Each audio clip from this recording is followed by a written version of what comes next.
Fácilmente engañados con la teología, pero créanme, más fácilmente con la simbología. Cuando tomamos libros como este diccionario de símbolos y ya no nos sirve, porque sus explicaciones son simplistas, fuera de lugar, y lo captamos porque hemos estudiado otros muchos libros, otros muchos textos, y sobre todo que hemos ido actualizando nuestros conocimientos, pues entonces nos damos cuenta de que vamos avanzando. Y sobre gigantes es tomar los conocimientos de un sabio, de un hombre considerado sabio, tomarlos, no quedarte ahí. Vamos a otros y otros y otros, y es cuando nuestra conciencia, así como ponemos una torre de libros acá, nuestra conciencia empieza a elevarse. Al principio empezamos a estudiar, lo disfrutamos plenamente. Después, cuando razonamos sobre aquellos conocimientos, ya no disfrutamos mucho de la lectura. Porque ya la mente nos traiciona. Lees algo y dices, esto ya lo vi en tal parte, esto ya lo analizaron diferente otra persona, en fin, y llegas desde luego, y ese es el propósito de estudiar, a tus propias conclusiones, pues con tu conciencia es lo único que te va a acompañar siempre. Con tu conciencia no puedes lidiar, y es la que debe elevarse. Por eso vamos nosotros a analizar. Desde el video pasado toqué el tema de Moisés, el desierto, los chacales del desierto que tanto cita la Biblia. Y los chacales del desierto van a merodear las ciudades de Judá, de Israel, todo Canaán. ¿Qué significa eso? ¿Qué es un chacal? Lo primero que nos hemos vivido engañados, la gran mayoría, yo lo estaba, es que me decían que Egipto era politeísta. No, no es verdad. El conocimiento griego viene de Egipto. Verdadero conocimiento. Los filósofos se alimentaron en Egipto. Vamos a dar un pasaje por estos conocimientos, estos estudios realizados antes. Anubis y Moisés, la lepra los hace vagar por el desierto, merodear como chacales las ciudades. Los sacerdotes egipcios tenían grandes, pero grandes conocimientos que mostraron a los residentes del desierto. Pero, ¿cómo se los mostraron? Eran tribus beduinas, el norte de Arabia. En Canaán había grandes ciudades, más al sur, a Babilonia, imperios. Al otro lado, donde fueron expulsados de un imperio. Grandes ciudades, pero ellos se refugiaron en el desierto. Los beduinos, pobrecitos, animistas ellos, eran sorprendidos, veían todo como hechos portentosos, y más si estos otros así se los hacían ver.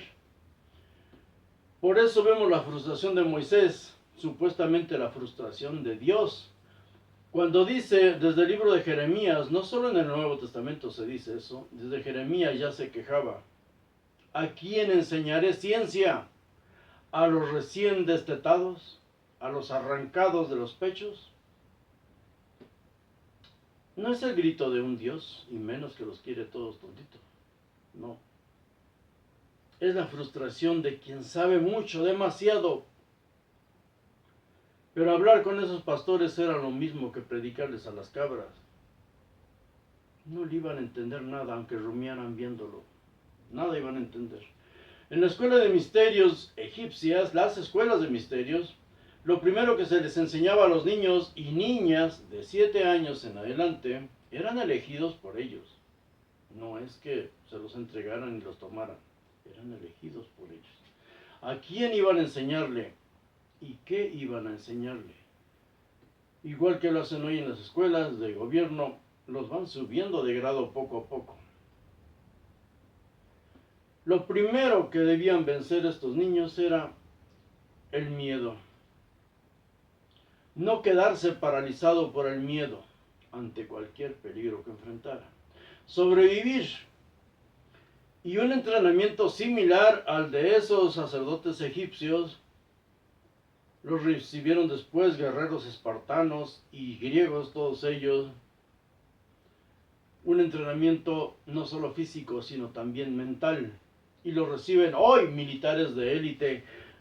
Podemos ver videos de entrenamiento de militares de verdad terribles. De Estados Unidos, no he visto de otros países, pero debe haber. Conocer el origen de tu miedo. Tu instinto y reacción física te llevan a luchar o huir. Esa es la primera reacción instintiva. Un entrenamiento físico adecuado te convierte en un guerrero, pero un entrenamiento mental te convierte en un asesino. Frío, dominas tus emociones. Desalmado, no tienes alma. No tienes miedo a la muerte. Tú no tienes miedo a la muerte. Sabes que los dioses de otros pueblos, los demás dioses, no sirven para nada. Son ídolos. Solo el tuyo es el Dios viviente. Y que el tuyo no te va a castigar por matar si él ordenó esas guerras. Claro, son viejos que provocan guerras y las han provocado siempre. Pero decían y siguen diciendo que es su Dios cuando no pueden envolverlos con otra doctrina que es el patriotismo.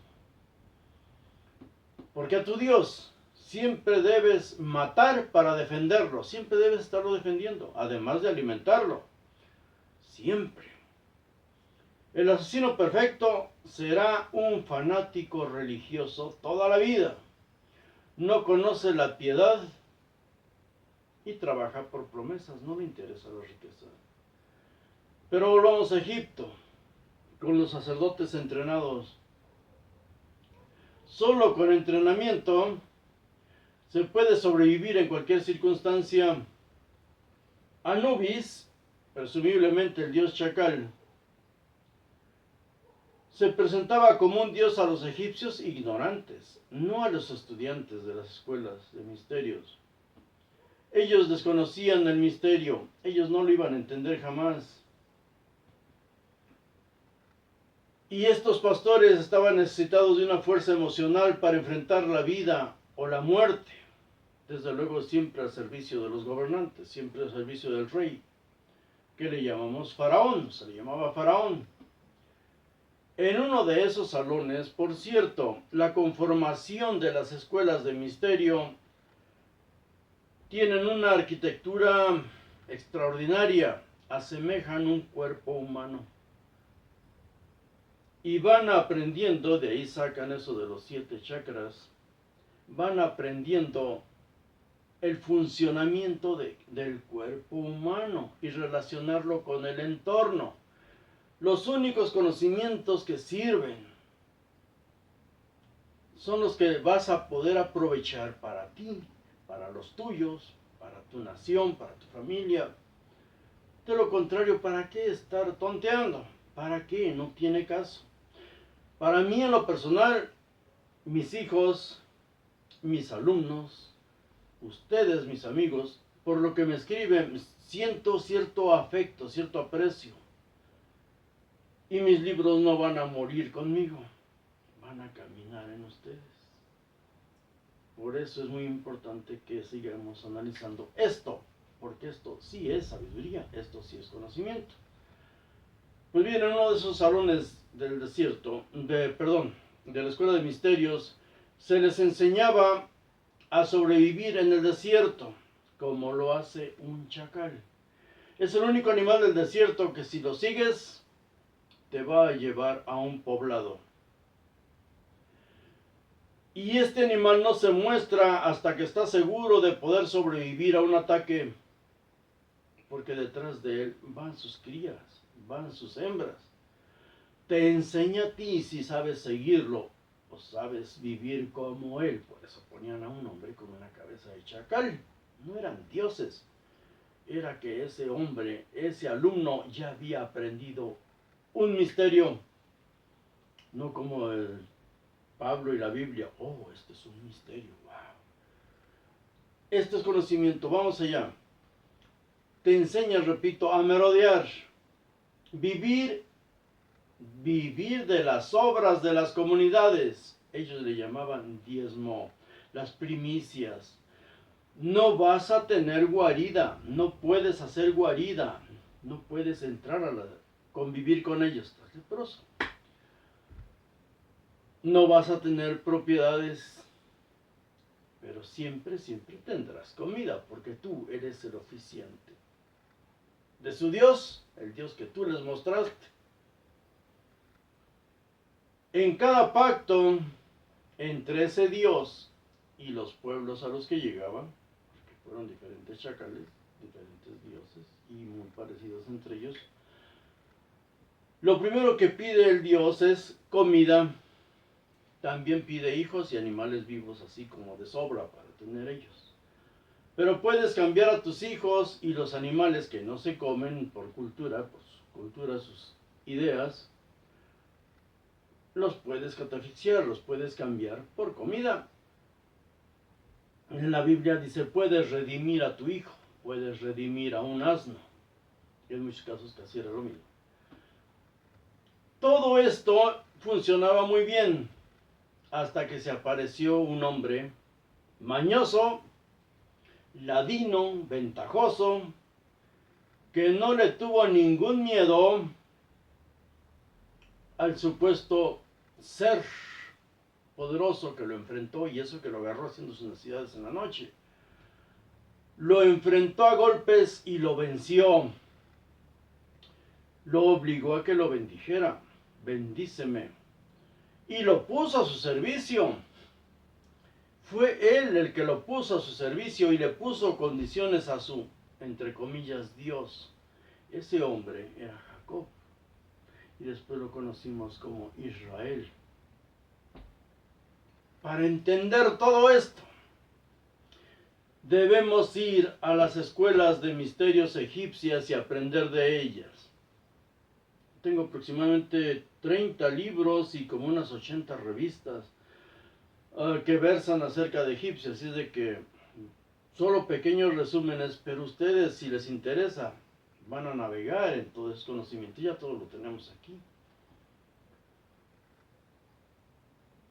Pues bien, vamos a las escuelas de conocimiento. Empecemos con el primero y el último símbolo de ellos, el chacal. ¿Qué significa el chacal? ¿Y qué significa el ojo de Horus? Que era la última escuela, la graduación de sus universidades, era lo máximo, el máximo conocimiento. Chacales, aquellos que aprenden a sobrevivir en el desierto sin llevar nada a cuestas. Solo sus conocimientos que los convierten de un animal del desierto en un superhombre. Ellos eran en realidad los dioses porque eran sus representantes. Por eso siempre pedían vivir bien. Y hoy hacen lo mismo. Como la gente, las masas, no cambian. Ellos llegan como chacales, reconocen el lugar y sus habitantes. Hoy lo hacen también. Les comen el cerebro y les despojan de todo lo que tienen, material y espiritual. Cuando las 13 colonias llegaron a América, solo traían su Biblia y mucha necesidad. Dicen que fueron expulsados de sus países por sus creencias religiosas. No.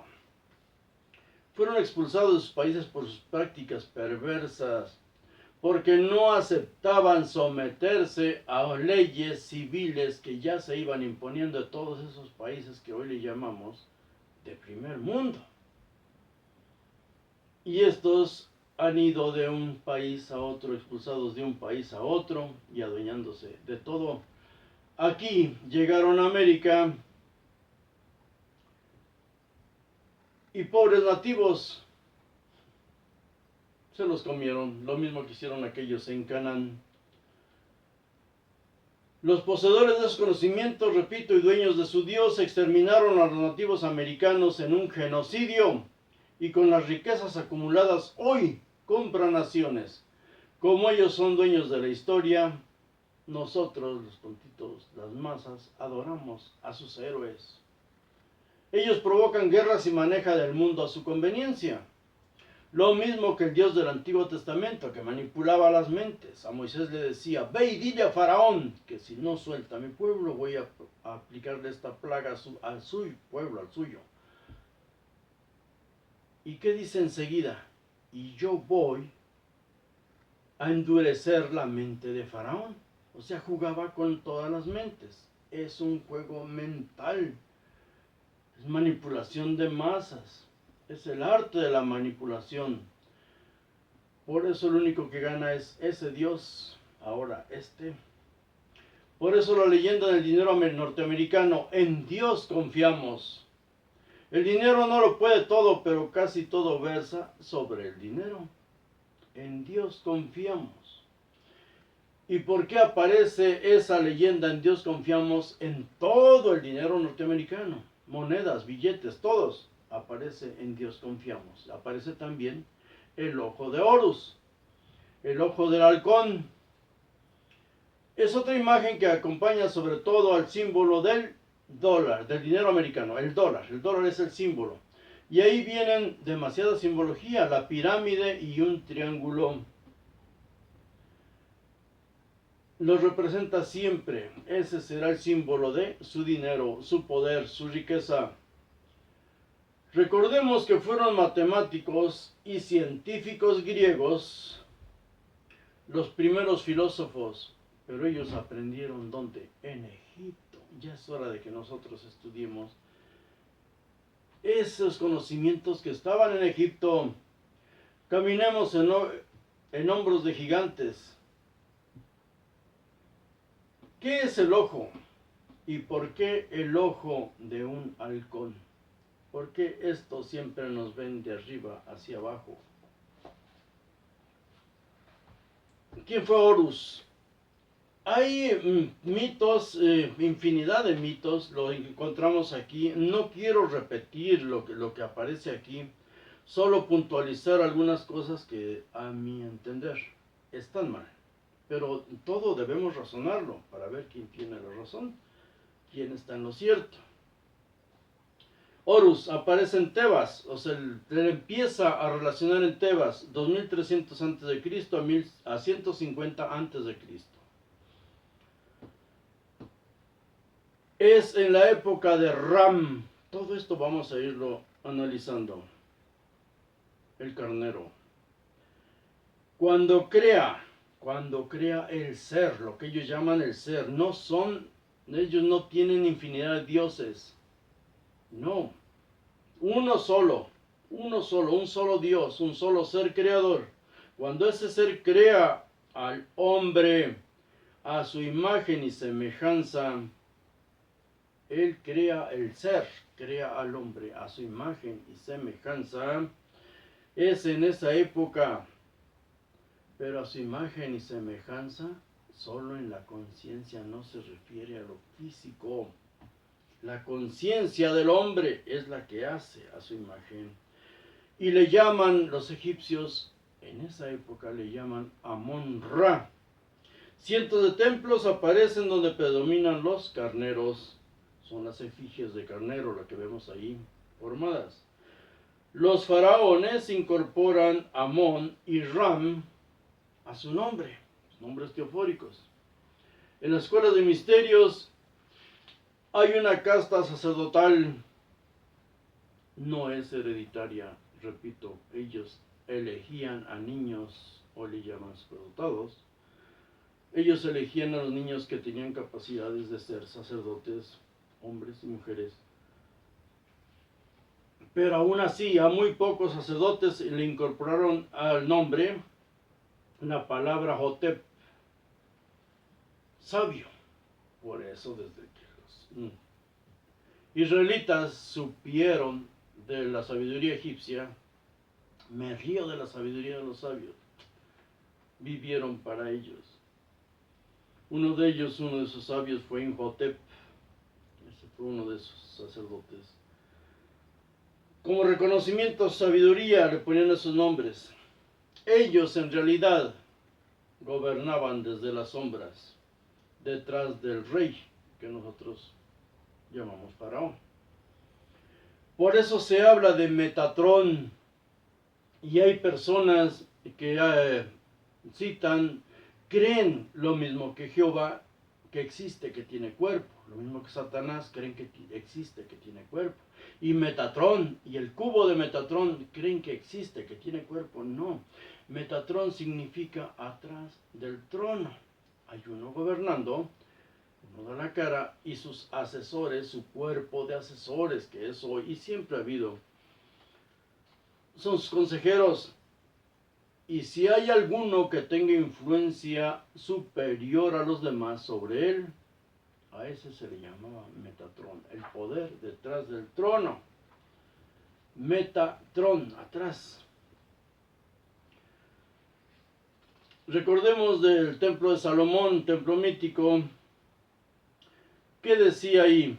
Le construí una casa a Yahvé, pero él prefirió vivir en la oscuridad. Salomón presumiblemente construye un templo, pero su Dios no habitó ahí, prefirió vivir en la oscuridad. O sea, atrás eran los sacerdotes los que gobernaron siempre, los que han gobernado siempre, hasta la fecha. Por eso hay quienes dicen, ay, liberarnos de la Matrix. Debemos aprender, entender qué es realmente la Matrix.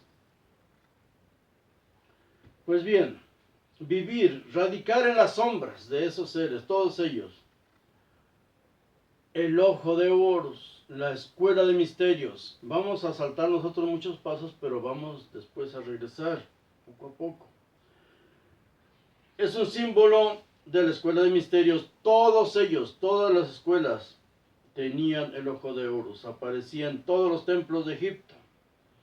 El poder del símbolo radica en que quien lo porta muestra todo el conocimiento que ha adquirido.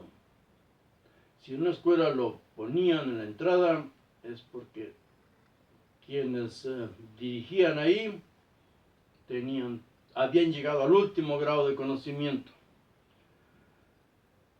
Ahora, solo los iniciados pueden pasar realmente al conocimiento profundo, y nosotros debemos ser unos de esos iniciados. Vamos a conocer el significado. ¿Qué es en sí el ojo? Porque es lo primero que les explicaban a ellos, y está escrito ahí en infinidad de muros que han quedado. ¿Qué es el ojo? También lo podemos constatar, por eso digo, debemos ver si esto tiene razón o son fantasías. Percibe la vibración y movimiento de la luz al tocar la materia. Percibe la vibración y movimientos de la luz, de los fotones, al chocar con la materia. Le da forma. La intensidad de la luz le muestra una gama de colores al chocar con el cristalino de los ojos, y la vibración va al nervio óptico. Los ojos son las únicas terminaciones nerviosas que perciben la voluntad divina, la luz. Fotones rebotando en la materia, captando la intensidad, la fuerza de la luz que los egipcios llamaban Fi. Hay un templo, Philae. Fi, lo espiritual tocando la materia. Los ojos son los únicos nervios que salen a la superficie del cuerpo. Nervios ramificados en un líquido blanco, llamamos cristalino. Dos ojos, la dualidad. El izquierdo es solar, es sensible a lo negativo. El derecho es solar, es sensible a lo negativo. El izquierdo es lunar, sensible a lo positivo. Recordemos que estamos hablando de una pila, es lo que se forma. Perciben los rayos del sol, de la luz. Forman la conciencia. ¿Por qué? Porque en realidad no vemos con los ojos, vemos con el cerebro. Aquí es donde se forman, aquí atrás, se cruzan, chocan, se cruzan y le da a nuestro cerebro forma a todo lo que aquí, como si fuera un lente nada más, captan. Nuestra conciencia, en un mundo de contrastes, encuentra la verdad, la realidad. Ahí es donde podemos nosotros llegar a la comprensión de partes opuestas, o sea, de todo lo que presumiblemente vemos. Las reacciones ante la luz del sol, creando en el cerebro al chocar en el interior la verdadera luz, la verdad de lo que nos rodea. Por eso hay quienes meditan en la oscuridad, meditan en la soledad. El mismo Jesús presumiblemente dice: cuando ores no seas como los hipócritas, ora allá en la soledad. Pero para meditar debemos tener nuestro cerebro lleno ya de conocimientos para meditar en ellos. Hay ocasiones en que si estoy yo, y seguro les pasa a ustedes, estamos leyendo algo o viendo algo y nos quedamos. Porque algo nos hizo relacionar, llevó nuestra mente a otra cosa relacionada con ese tema tratado ahí, o en un libro, o en varios. Estamos entonces madurando, aumentando, acrecentando nuestra conciencia. Esa luz invisible que es la inteligencia hace comprensible todo lo que nos rodea, nos muestra la realidad. Las aves representan la libertad por medio de su acción de volar, elevarse ante los demás seres. Dan o tienen la sensación de libertad y de grandeza. Dominan mayor espacio del mundo, buscando áreas propicias para alimentarse, depredar, reproducirse. Eligen desde lo alto espacios y climas. No están atados a un clima específico, no están atados a los caprichos de la naturaleza. Eligen los espacios. El halcón es el ave que mejor vista tiene, según los egipcios. Quizá hoy, con conocimientos superiores, puedan debatir esto, pero para ellos el halcón era el ave que mejor vista tenía. El ojo de Horus es la conciencia que todo lo sabe, que todo lo ve, que todo lo domina. Elige sus espacios y sus tiempos. Los ojos de Horus son los sacerdotes que todo lo ven, que todo lo analizan. Para mover el cuerpo de un gobernante, de un pueblo, de una nación, de un emporio de dinero, un emporio o un imperio como es hoy Estados Unidos. En Dios confiamos, está escrito en el dinero, en el billete americano, el símbolo, el dólar. ¿Quién domina el dinero? ¿Quién controla la banca? Pues si los identificamos, ellos en realidad dominan el mundo. Por eso debemos nosotros ser inteligentes y ver cómo juegan con nuestras vidas. No es por medio de una enfermedad. Ningún ganadero enferma a su ganado. Lo matan y se lo comen, lo venden, lo traspasan, lo cambian, pero nunca lo dejan libre y nunca, pero nunca lo van a enfermar, se causarían gastos a ellos mismos. Y si tienen esclavos, las naciones que han tenido esclavos tienen que alimentarlos, entonces los esclavos deben producir y un enfermo no produce. Por eso debemos tener mucho cuidado de no dejarnos llevar cuando surja otra enfermedad, otra epidemia, porque van a surgir, van a volver. Quizá nunca se han ido, pero nosotros también vamos a seguir estudiando.